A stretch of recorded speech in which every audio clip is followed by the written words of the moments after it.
Maya Akari pour le groupe Paris en commun. Maya Akari, vous avez la parole. Merci Madame la maire, mes chers collègues, Madame et Monsieur, représentants du Conseil parisien de la jeunesse, je tenais tout d'abord, au nom du groupe Paris en commun, à vous remercier pour votre présence aujourd'hui dans notre hémicycle. Et remercier également l'ensemble des membres du Conseil parisien de la jeunesse pour le travail réalisé et votre engagement à toutes et à tous.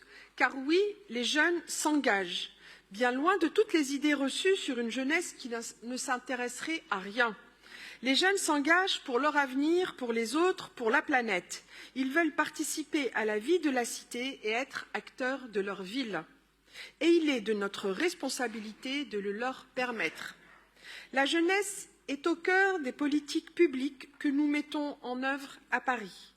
Et depuis plusieurs années, la ville développe des actions importantes en faveur des jeunes parisiennes et parisiens à travers des dispositifs tels que Pass Jeunes ou Paris Jeunes Vacances ou encore avec Quartier Jeune, le QJ, lieu de ressources pour les 16-30 ans.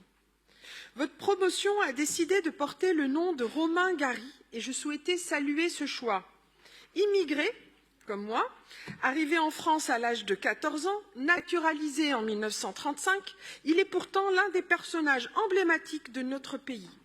Je n'ai pas une goutte de sang français, mais la France coule dans mes veines, disait-il. Alors que certains ont tenté d'instaurer la préférence nationale au Parlement, cette citation résonne d'une actualité brûlante et fait écho à notre souhait de voir Paris rester ville-monde, ville d'accueil et d'intégration. Résistant, écrivain, diplomate, entre autres, ce choix de l'auteur de La vie devant soi est finalement très symbolique des rêves de notre jeunesse.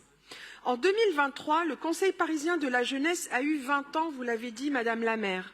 C'est donc l'une des plus anciennes instances de démocratie citoyenne de notre collectivité, même s'il a évolué. Il dispose maintenant d'ambassadeurs et d'ambassadrices auprès des arrondissements. En lien direct avec les élus d'arrondissement, ils sont associés à la réflexion sur les politiques locales engagées. Nous nous réjouissons d'ailleurs de l'augmentation de celles et ceux qui souhaitent en devenir des ambassadeurs et ambassadrices.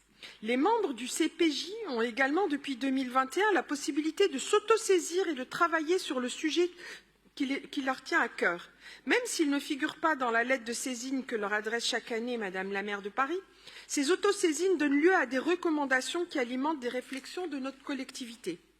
20 ans du CPJ, c'est aussi 20 ans de travaux, d'avis et de recommandations adressés par les jeunes parisiennes et parisiens de la ville de Paris. Que ce soit sur le plan vélo, le réaménagement de la place de la Bastille, sur le plan climat, air, énergie ou encore sur le plan local d'urbanisme bioclimatique, les exemples ne manquent pas. Les travaux du Conseil parisien de la jeunesse sont toujours riches et constituent un apport essentiel et précieux dans l'élaboration de nombreuses politiques publiques. Le rapport d'activité que vous venez de nous présenter, et j'invite tous les élus ici présents à le lire, il est disponible et il est vraiment très intéressant, ne déroge pas à la règle. Votre promotion s'est engagée tout d'abord dans la poursuite des travaux entamés par vos prédécesseurs, en particulier sur les violences sexuelles et sexistes en milieu festif et nocturne. Assurer la continuité sur ce sujet dont la promotion précédente s'était autosaisie, c'était permettre à ces travaux d'être approfondis. Ce choix illustre le sérieux de votre travail et de votre engagement.